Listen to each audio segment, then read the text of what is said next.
So today, we're going to be talking about a lot of the changes that are being made to our company. Yeah, you guys get the behind-the-scenes stuff that we don't tell anyone that we're about to share with all of you guys. Sounds dumb, but we're about to do it, so stay tuned.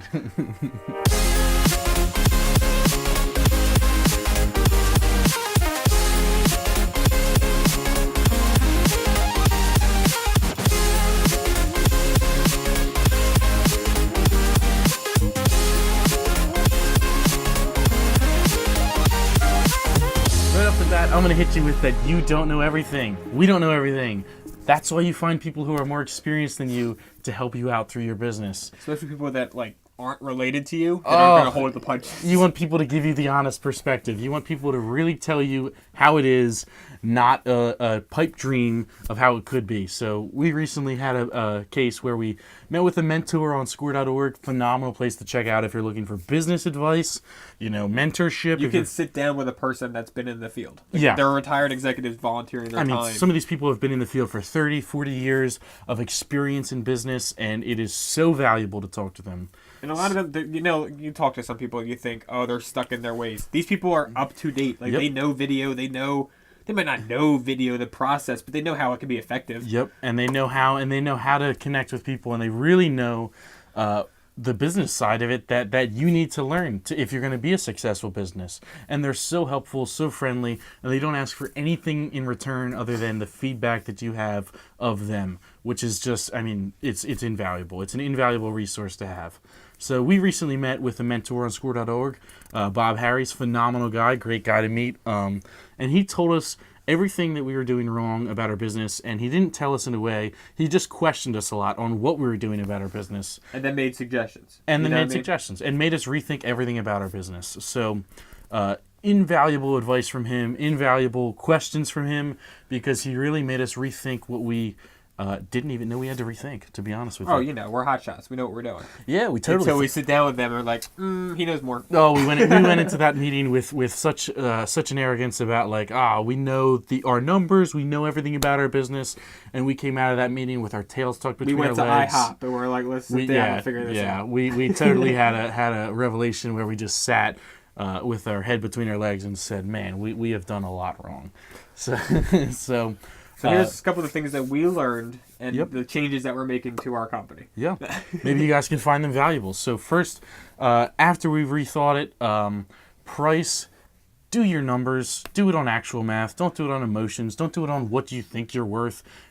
Get some numbers together. And then consider what you think you're worth. Yeah. That'll how much do you need to live? How much do you need to be making on these videos to be a successful entrepreneur in the video full time, field? you're going to be at least making $30,000 to $40,000 a year at least. You need to for the expenses. Say you want to add, and everything is an expense to you. So you've got, especially if you're in business for self. God, if you're in business for self, your rent is an expense to you. Your travel, the software you're using, the everything gear you're using. Everything you buy is an expense to you.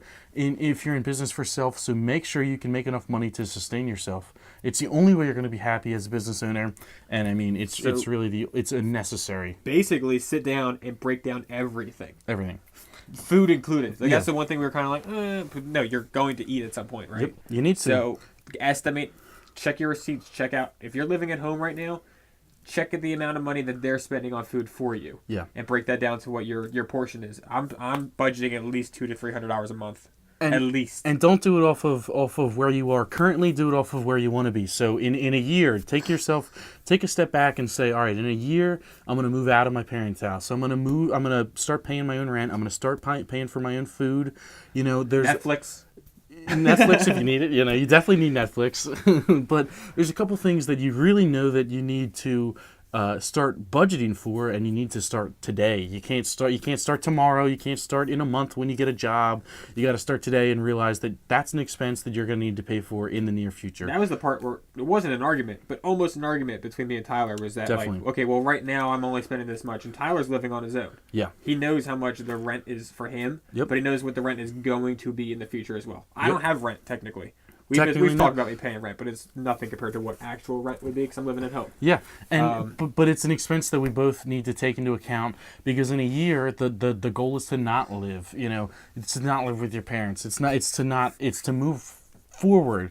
So you need to be able to make enough money so that that's a realistic expectation. So you can, it's not a pipe dream. It's a realistic thing you can attain. That and like buying new gear. Yeah. Right keep now that we're in running mind. off of we're stretching the capabilities of my T3i, and we're using a 60D that we're borrowing. And it definitely works. We're not complaining about the gear. Phenomenal gear that we're working with, but it is definitely a thing where you're going to need new gear to keep up with the times. You're going to need, 4K. 4K is going to be a bigger thing. It's already a big thing. Yep. You can't really stream it yet, but you got 5 years. You're going to be streaming 4K to your TV Yep. even more than you're doing now. It's kind of dating this piece, but I mean, like, you watch this in 5 years, you're going to tell me, oh, we're streaming 4K. Yep. So I need to be able to at least shoot in 4K. Yep. Right now. And if you need to slow things down, if a slow-mo shot's something you need to get, you need to spec out the capabilities of your camera so you can do that effectively. So you can get a nice crisp shot even when it's slowed down. So, I mean, these are a lot of things you need to look out for. But going off... Drones. Yeah. You know, like, that's at least an expense that, like, you still need to make It's at such some point. and what it you're is doing. it is such a need right now for businesses to get, and it's such a great tool to use for establishing shots. I mean, I would suggest a drone for anyone just because, I mean, it's a shot that's unparalleled. You can't get that shot any other way. You can't send a camera up in the sky Throw it 100 up. feet. You can't do that. You can't do that and keep it stable. We got so enough bubble wrap, you might be able to. maybe maybe drop it from something. But it's a drone is just such a nice little tool to have. Really gets you some beautiful shots, and when used effectively, you can't beat it. You can't beat it. So that's at least part of the things you need to break down. Like, literally, write down what are you spending your money on, and how much you think you'll be spending your money on once you're on your own, or where you want to be comfortably. Make sure you have room to expand too. You don't pigeonhole yourself. Make sure you have room to expand your business and say that, like, all right, I'm gonna need to pay for $1,000 for gear in every 3 months, because And savings is the thing where you just Yeah. got to think about, like, okay, I want to save at least $200 or $300 a month. set yourself up. What for if my the house future. lights on fire? Set You know what I yourself mean? up for the Like, future. just Worst know. case scenario. Yeah, Totally. worst case. Totally agree. That's where I was like, big debate was like, okay, I don't really need to save this much. And Tyler was like, yeah, but worst case scenario, you'll need that money. Yeah, Like, definitely. Think worst case, and then if you have to scale back, but at least be estimating for your worst case scenario. Yeah, totally agree. So moving on, website. Website it's your online interface. It's where everyone sees you at. Where you want to funnel your clients. Oh God, you want to push your clients to that like nobody's business. That's where Facebook all of your information- to website. Instagram to website. Put your links out there. Make sure people can get to your website. That's where people are going to be. That's where your call to action is. That's where people are going to be taking advantage of looking at your pricing, looking at the work you've done, and contacting you directly. And the only thing that you have the most control on. Ah, Like, you can design yeah. your website however you want. And Yep. how, depending on how tech savvy you are, you can even program it yourself. Yep. That's what we did. That's what we tried. We're doing it again now. Yeah. We both dabble in web design and basically the static website stuff that doesn't have to be like logging in. Yeah. yeah. Not dynamic. And check out our website. Let us know what you think. If it's junk, tell us it's junk. We would totally appreciate that. But So basically what had happened originally, we were going to a small business expo. We wanted our website up, and I Yep. was like, listen, I can code this in 2 days, but it's not going to be amazing. No. It's going to be desktop friendly only. And I've been told before and knew when we were doing it, but decided to ignore it, was that it should be mobile friendly first. Yep. Everybody is watching their videos on their phone, going to websites on their phone first. You look at analytics. You're looking at iPhones first. Make sure you're designed for iPhone, and then design for Android. As much as it sounds like Android is popular, because I have Android and he has Android, so Yeah. everyone has Android. but But make no sure one- you're designed for iPhone first, Yeah. then an Android. Totally But make sure agree. you're mobile. But we had designed our website for desktop friendly first. and Terrible then- way to do it. and Terrible then way. did- So many mistakes we found in that. Ugh. Did not make it load fast enough. Our pictures are almost uncompressed. Yep. And it was not very friendly to load, but we also developed it in 48 hours. Yep. We started on a Tuesday, we needed it for Thursday. Yep. So a little lesson in giving yourself time to do things too. It also Prepare. crashed on Prepare. iPads. So like Which the we one thing don't need to get everybody's into using. how terrible it was, because it was bad. It So was either know what you're doing when you're developing and have the time to do it yourself, or go through a template. Yeah, we're Go not through telling you. something. We're not telling you need to do this all yourself. We did it. We did it ourselves. We wanted the control over it. Totally seen every other, like, a lot of videographers that we worked with, coded it or didn't code it, but they did it on Wix or Squarespace, or they had a developer do it. And I mean, these are all great options. Kevin Drago. Again, Kevin Dragon, phenomenal web design guy. But make sure you've got that down. Make sure you have a guy who can do it, or you can do it yourself, and make sure it just looks the way you want it to look and has all the info you need it to have on a website. People are looking for your pricing, but people are looking for the work that you've done. People are looking for a little bit about you, believe it or not. People want to know who you are. Like, that's a thing that people aren't realizing today, is that people want to really understand the business owners that they're dealing with. So put yourself out there. Toss yourself out there. Put a little about me page on your website. Do like a video about yourself.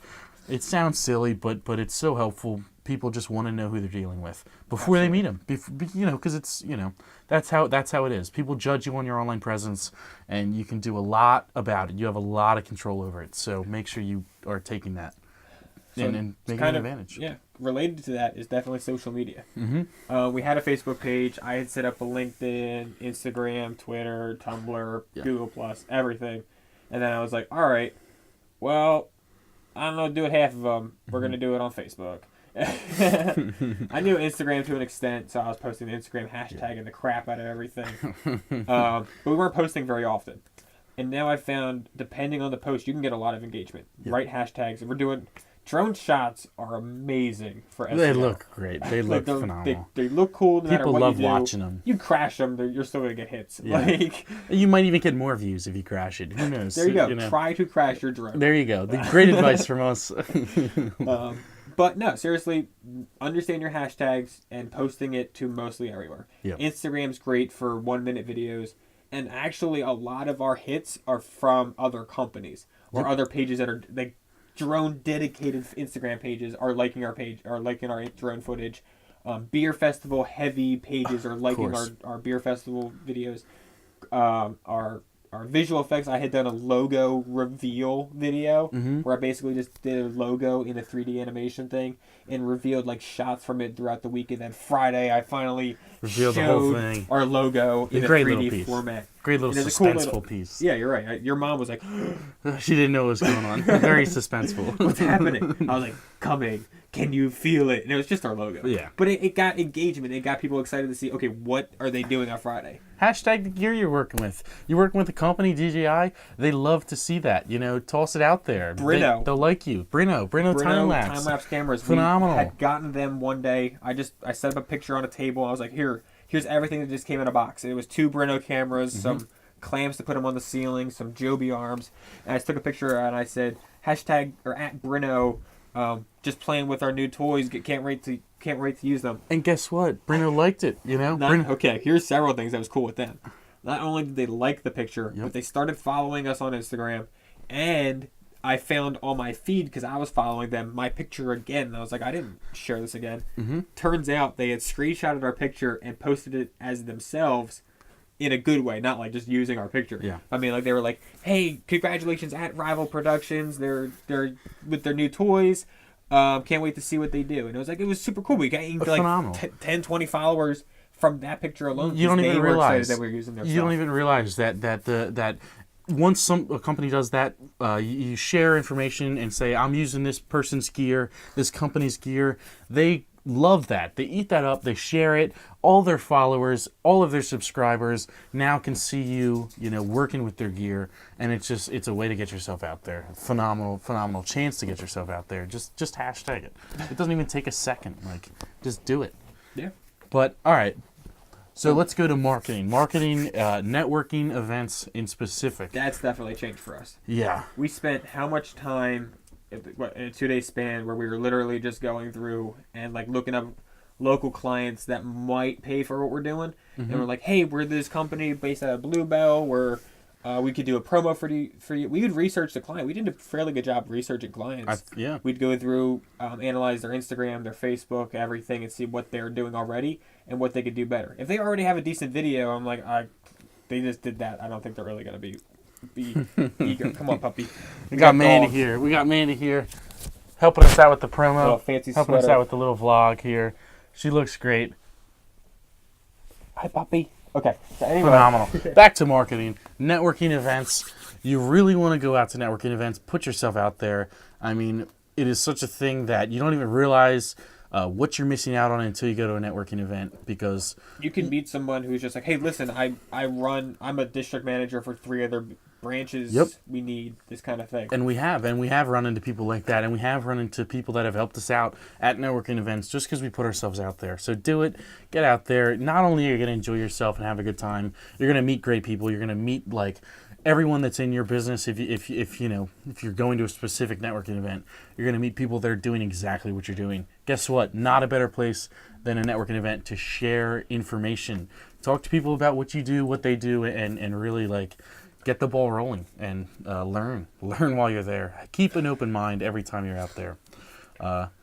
So let's talk a little bit about our own promo. That's a recent thing we've just done.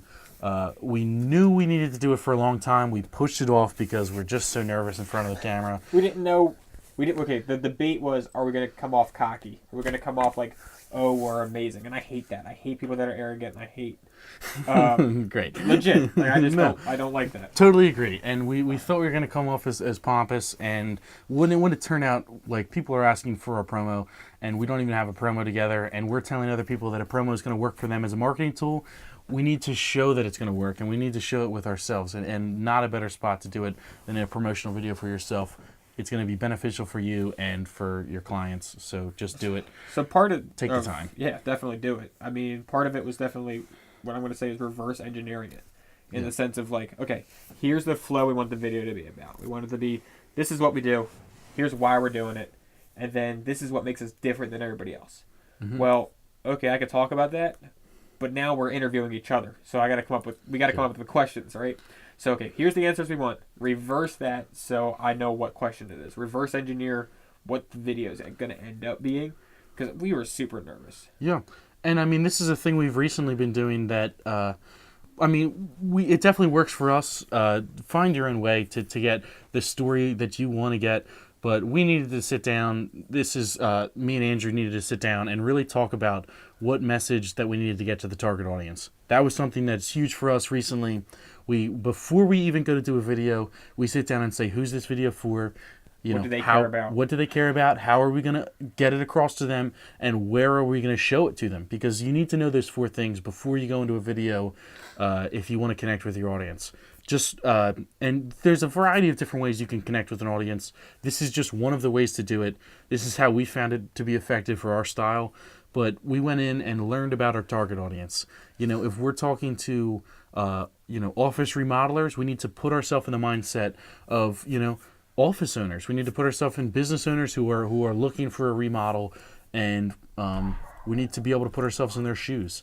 So not only that, it was like for clients coming into a bar, for clients coming to a beer festival, for clients coming to like, a corporate event. Yeah, corporate events, or like billing and customer service. Yeah. That was one that was like, I don't know anything about that, but let's think about from their perspective. Like, I want to know, okay, are you going to take care of my customers? Yes. Basically, it's a company that outsources billing and customer service. They take care of it for you. Mm-hmm. So it's a lot of thinking about, okay, this is something I've never dealt with. Nope.